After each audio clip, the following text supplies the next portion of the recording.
अस्सलामुअलैकुम and hello everyone, welcome back to my channel Mishi daily routine. तो आज के व्लॉग का स्टार्ट करते हैं फिर से एक नए किस्म के टिप्स एंड ट्रिक्स के साथ।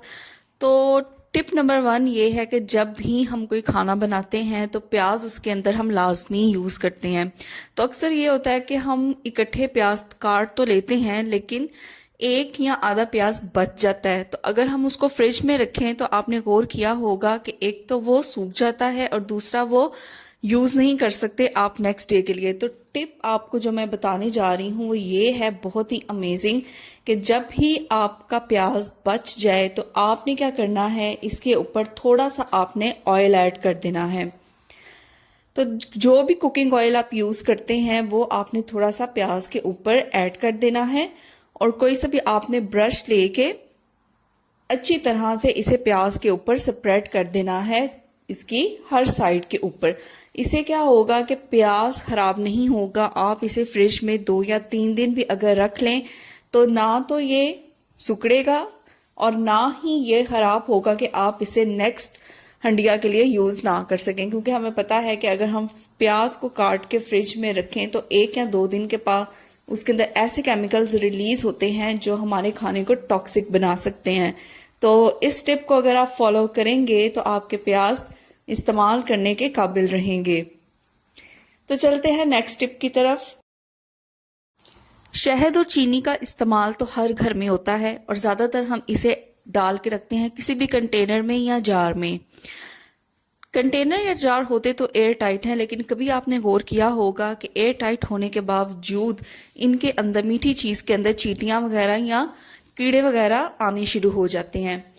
तो इसका एक बेहतरीन सोल्यूशन ये है कि घर में मौजूद ही आप एक चीज़ से अपनी चीनी या शहद को प्रिजर्व कर सकते हैं। इवन शक्कर है या मीठी कोई भी चीज़ है और वो आपने किसी कंटेनर के अंदर ऐड की हुई है तो उसको आप अच्छी तरह से प्रिजर्व कर सकते हैं सिर्फ एक चीज़ के साथ।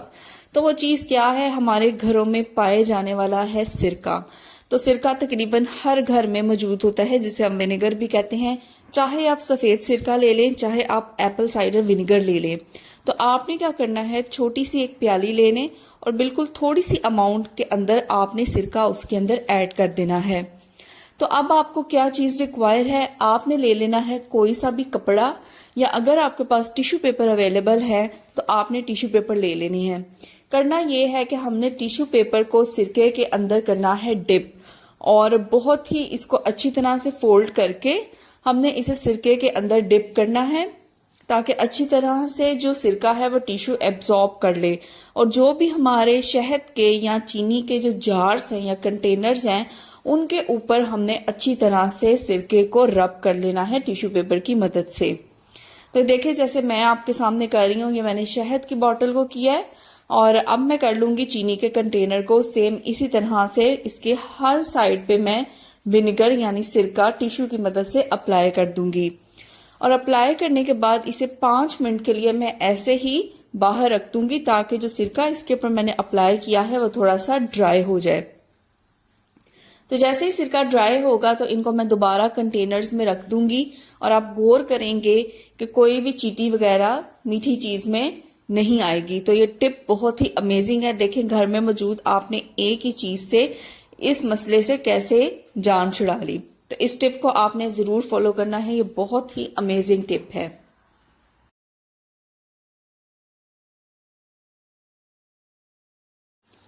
चलते हैं जी नेक्स्ट अमेजिंग टिप की तरफ। हमारे घरों में जूसर मशीन, ब्लेंडर मशीन या जिसमें हम मसाला पीसते हैं, वो मशीन तो हमारे हर घर में मौजूद होती है। लेकिन अक्सर क्या होता है कि बहुत ज़्यादा इस्तेमाल करने के बाद जो हमारा ये ऊपर वाला कंटेनर होता है ये मशीन के अंदर फिक्स नहीं होता, अपनी ग्रिप नहीं पकड़ता। तो इसी मसले को आप हल कर सकते हैं घर में ही मौजूद एक चीज़ के साथ। तो वो क्या है, तो वो है जी रबर बैंड। हमारे घरों में बच्चियां रबर बैंड यूज़ करती हैं। तो आपने सिंपली क्या करना है, एक रबर बैंड आपने ले लेना है और उसको थोड़ा सा स्ट्रेच कर लेना है ताकि उसके अंदर एक लचक आ जाए। अब जो हमारा कंटेनर है उसे हमने लेना है और उसके ऊपर अच्छी तरह से हमने इस रबर बैंड को फिक्स कर देना है। तो आपने यहाँ पे देखा होगा कि लाइंस होती हैं, जो कंटेनर होता है, तो वो एक ही जो लाइन होगी उसके अंदर आपने अच्छी तरह से रबर बैंड को फिक्स कर लेना है। तो ये देखें जी, घर में ही मौजूद रबर बैंड से आप करने वाले हैं बहुत ही अमेजिंग काम। तो मैंने अच्छी तरह से एक ही लाइन के अंदर रबर बैंड को फिक्स कर लिया है। और अब जब मैं इसे लगाऊंगी मशीन के ऊपर, यानी जो कंटेनर का जो निचला हिस्सा होता है जहां पे ब्लेड्स लगे होते हैं, उसके अंदर जब मैं इसे लगाऊंगी तो ये बहुत मजबूती से अपनी ग्रिप को पकड़ेगा और लूज नहीं होगा। और ना ही जब आप मसाला पीसेंगे या आप कोई भी चीज ग्राइंड करते हैं ग्राइंडर के अंदर डाल के, तो वो स्पिलेज नहीं होगा, निकलेगा नहीं बाहर। तो ये देखें, अब मैंने ये फिक्स किया है और आपके सामने ही है। इसकी ये देखें ग्रिप कितनी अच्छी हो गई है। तो है ना, घर में मौजूद आपने रबर बैंड से कितना अच्छा ये टिप यूज कर लिया। तो आपने भी इसको यूज करना है जरूर, अगर आपकी भी जो कंटेनर है वो अपनी ग्रिप नहीं पकड़ता मशीन के ऊपर।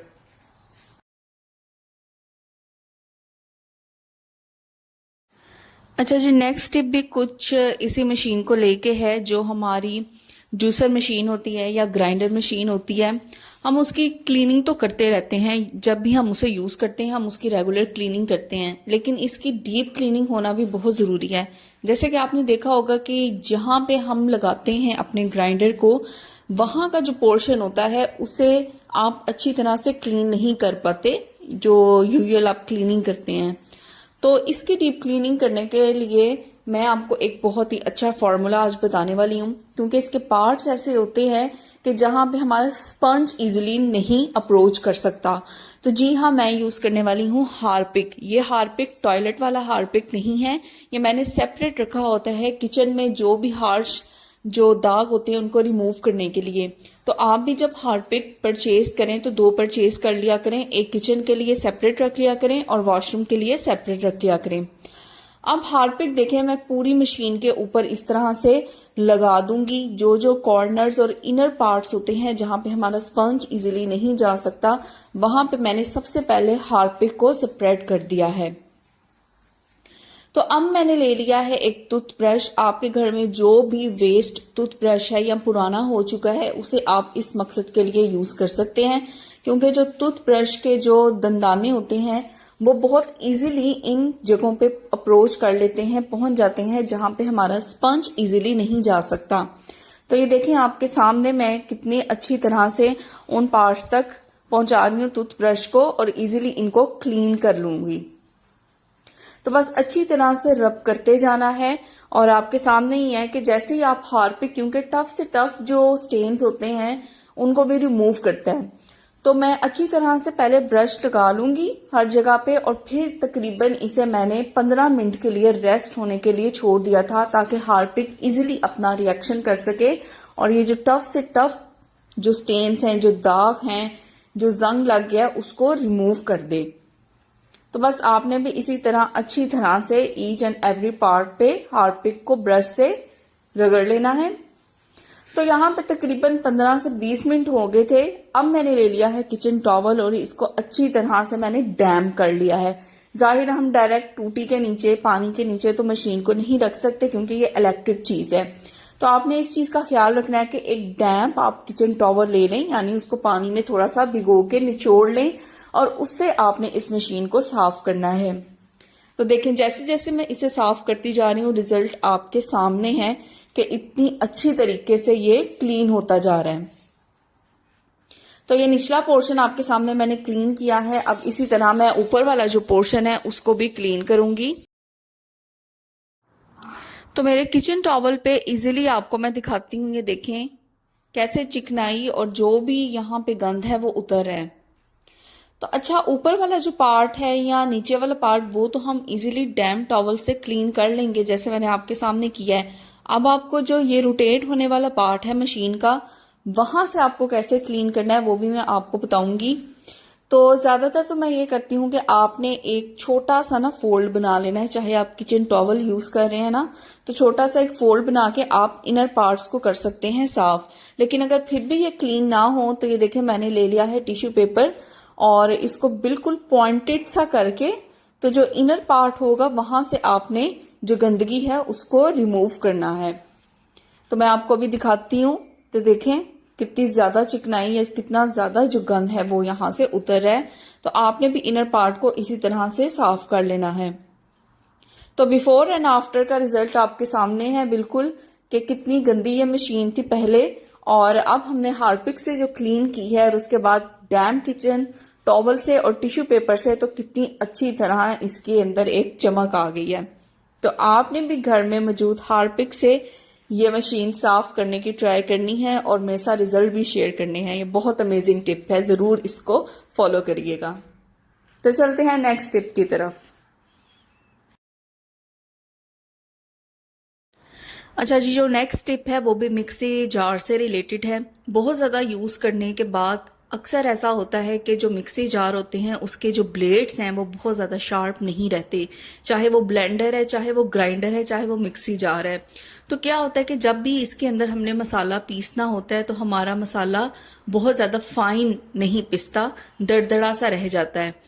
तो आज इन्हीं ब्लेड्स को शार्प करने के लिए मैं आपको बहुत ही अमेजिंग टिप देने वाली हूँ। जी हाँ, आप लोगों के घरों में ही मौजूद ऐसी एक चीज़ जिससे आप शार्प कर सकते हैं मिक्सी जार के ब्लेड्स, वो है नमक। तो नमक हर घर में पाया जाता है। आपने क्या करना है कि जो मिक्सी जार का कंटेनर है उसको तकरीबन हाफ आपने फिल कर लेना है नमक के साथ। और जब हाफ आप इसे फिल कर लेंगे उसके बाद आपने इसका निचला जो पोर्शन है वो उस पे इसको फिक्स कर लेना है और इसे करना है आपने ग्राइंड। तकरीबन आपने इसे 10 मिनट के लिए अच्छी तरह से ग्राइंड कर लेना है। अब ये नमक क्या करेगा, आपके ब्लेड्स की, मिक्सी जार के जो ब्लेड्स हैं उनकी खोई हुई शार्पनेस को वापस लेके आएगा। तो ये तकरीबन 10 मिनट मैंने इसे अच्छी तरह से ग्राइंड किया है और अब मैं इसको मशीन से उतार लूंगी। अब जो नमक है यहाँ पे हमने यूज़ किया है, देखें उसका आपको क्या, एक तो आपने उससे फ़ायदा भी ले लिया और उसको आपको फेंकना भी नहीं पड़ा। एक पाउडर बन जाएगा नमक का, लेकिन फिर भी आप उसे अपने खाने में यूज़ कर सकते हैं। तो यहाँ पे आपने अपना नमक भी सेव कर लिया और मिक्सी जार के जो ब्लेड्स हैं उनको भी शार्प कर लिया।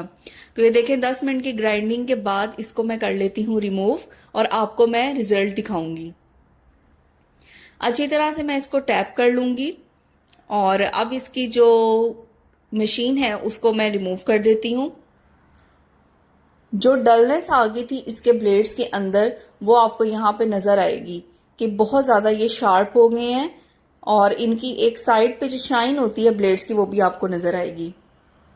तो देखें इस टिप को फॉलो करके आपने घर में ही मौजूद एक चीज़ से कैसे अपने जो मिक्सी जार के ब्लेड्स हैं उनको शार्प कर दिया है। और ये नमक आप फेंक नहीं सकते, आप इसे दोबारा भी यूज़ कर सकते हैं कुकिंग के अंदर। अच्छा जी, लास्ट टिप है नलकियों से रिलेटेड। तो नलकियां भी हर घर में इस्तेमाल होती हैं स्टिचिंग के लिए। तो क्या होता है कि हमने एक बॉक्स के अंदर नलकियां सारी अरेंज करके रखी होती हैं। तो जब भी हम उनको यूज़ करते हैं हम उनका जो बचा हुआ धागा होता है उनको जितना मर्जी लपेटे नलकी के गिर्द, लेकिन ऐसा होता है कि जाहिर है एक नलकी तो हम यूज़ करते नहीं, काफ़ी ज़्यादा नलकियां होती हैं और अगर हर नलकी का धागा इसी तरह रहेगा तो वो आपस में उलझ जाएंगे।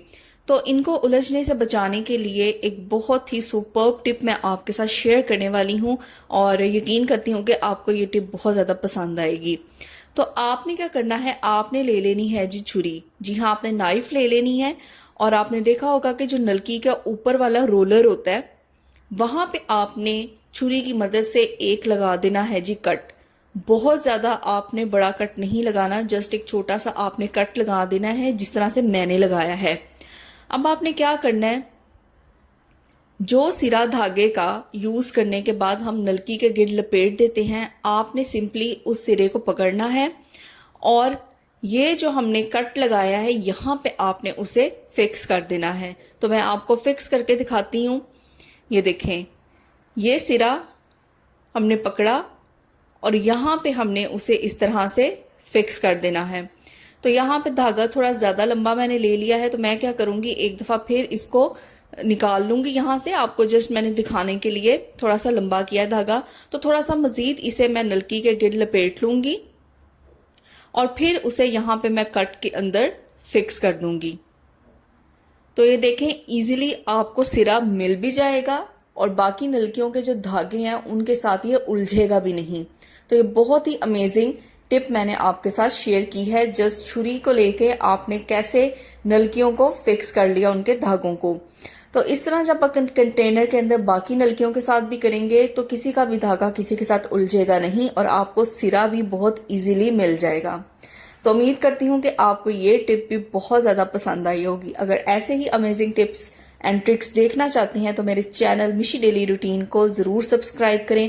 वीडियो पसंद आई हो तो इसको लाइक करें, शेयर करें। चैनल पे नए हैं तो चैनल को ज़रूर सब्सक्राइब करें। अपनी दुआओं में याद रखें। अल्लाह हाफ़िज़।